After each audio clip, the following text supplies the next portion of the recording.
We begin in Abuja, where 3 members of the 10th House of Representatives are facing serious allegations of bribery, following claims made by Binance's head of financial crimes, Tigran Gambaryan.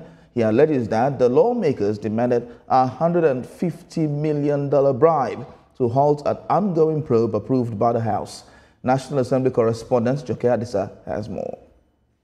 For 10 months in 2024, Binance official Tigran Gambaryan was detained in Nigeria for alleged tax evasion and other offenses.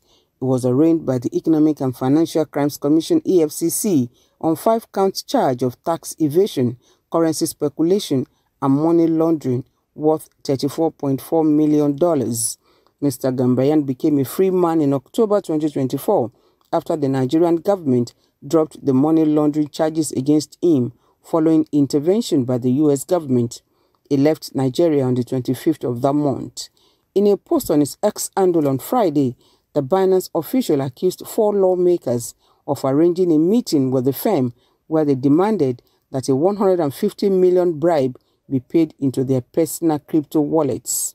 He names the Chairman House Committee on Financial Crimes, Ginger Nwusibe, Cross River State member Peter Akpanke, and the deputy spokesman of the House, Philip Agbese, as 3 of the suspects. They could not recollect the identity of the 4th legislator. Mr. Gambaryan also mentioned the National Security Advisor, Nuhu Ribadu, in the alleged shady deals. TVC News went in search of the lawmakers at the center of the bribery allegations. Benue State member and deputy spokesman of the House, Philip Agbese, won't come on camera on the allegations. He chooses to release a statement instead. In the lengthy statement, Mr. Agbese challenged Binance to provide evidence of its allegations or face consequences. His words, "I am outraged by the false allegations made by Tigran Gambaryan, an executive of the controversial crypto firm Binance, claiming that I was among those who demanded a $150 million bribe from him. These allegations are false. I was not part of any meeting with any Binance executive regarding money for any purpose. The leadership of the committee took the matter to court, and Binance has already apologized." He also denied having a crypto wallet as claimed by Mr. Gambaryan. "I have never used any cryptocurrency as I do not have a crypto wallet anywhere in the world, so I could not have asked for funds to be credited to a non-existent wallet."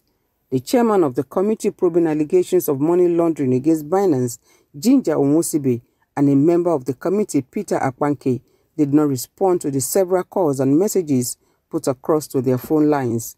The Nigerian government has also dismissed the firm's allegations. The Minister of Information and National Orientation, Mohammed Idris, called on the public to disregard the allegations. Whether there's any credibility in the allegation or it is merely the effort of a drowning man to drag others with him will be seen as a court case instituted by Mr. Nwusibe against Binance is still on course. Joke Adisa, TVC News, Abuja. To some security matters now, where residents of Igbogobayeku and Ijede in Lagos State have raised alarm over the rate of kidnapping in the area. Our senior correspondent, Ivy Kanu, reports. It was a bumpy ride to these areas in Ikorodu. They bubbled into the house. They came here and went away with the person. Such narrations have become their everyday reality. We were told that in a space of months, 7 members of the community were kidnapped. Though they had regained their freedom, but it has left those still living here in constant fear.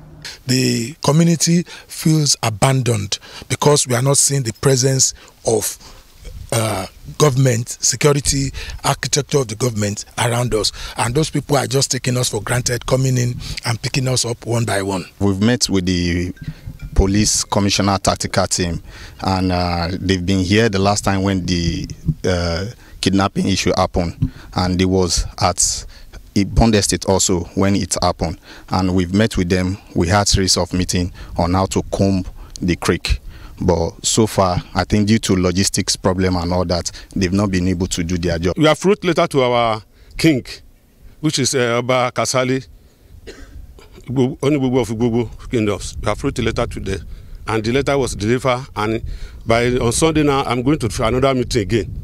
Houses vacated, some under lock and key. The creek has become home for the kidnappers who stroll out at will and pick their targets unchallenged. Those who have had encounter with them narrate their ordeal. I was inside because before I heard their voice, people's voice, I now came out. I don't know that there's one person that is coming at my back. So he now pushed me and stand with heavy shoe. I think then they call the boot. The shot just come from this building between me and the other man, but the gun hit the man, and I rush him to the hospital near us.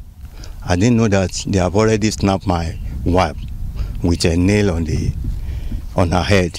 I was coming. When I reached that junction, I was overheard some people saying that they have killed one person down there, not knowing that it is my wife.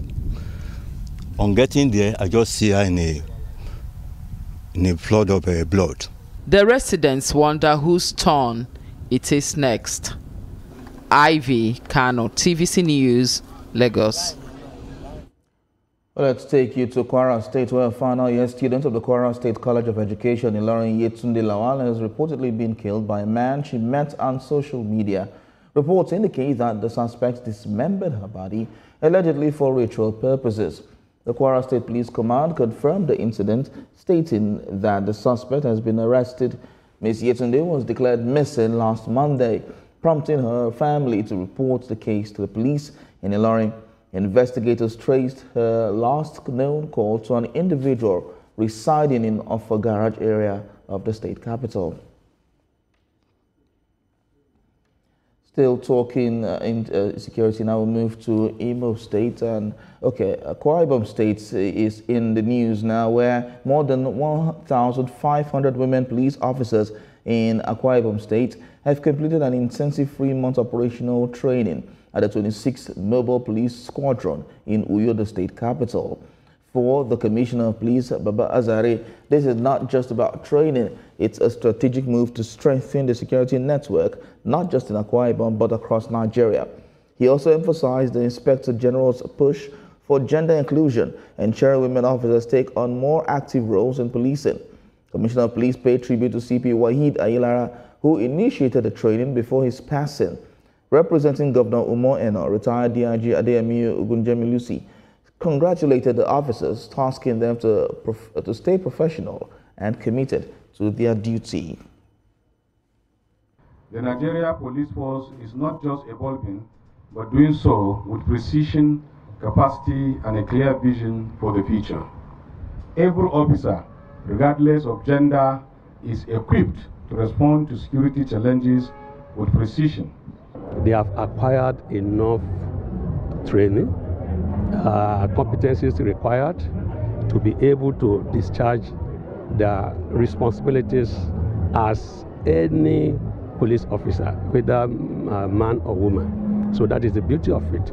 Before, I used to be a little bit afraid of the rifle, but now I can handle it very well. I can triple and assemble within 5 seconds. I've been able to convince the public that women police cannot only rely on counter duty, we can also perform our general duty effectively. With this training, we have the privilege to exercise our ability on how to use our rifle, handle it, become conversant with the rifle, know our tactical withdrawals, how to operate. Their dedication to learn, that is the first thing I understand from them. They have the mind to learn, and whatsoever we ask them to do, whatsoever we taught them, they get it perfectly. In other news, the Association of Petroleum Marketers in Imo State have debunked claims of sales of adulterated petroleum products to the public. At a press conference in the Owerri, the Imo State capital, the chairman of the association, Mr. Chidiebere Okorafor, noted that some unscrupulous elements are being sponsored to undermine the integrity of its members by spreading such false narrative in an attempt to tarnish the reputation of legitimate businesses of its members.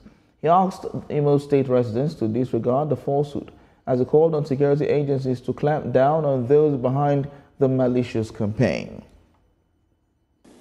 The incorporated trustees of the Association of Imo Petroleum Marketers and Dealers categorically state that since all law enforcement agencies have thoroughly investigated and exonerated our members, we unequivocally debunk any allegations from any quarters suggesting that any member of our association engages in the sale of adulterated fuel in any part of Imo State. Our members remain fully committed to delivering the best and most reliable petroleum products, ensuring optimum service to the good people of Imo State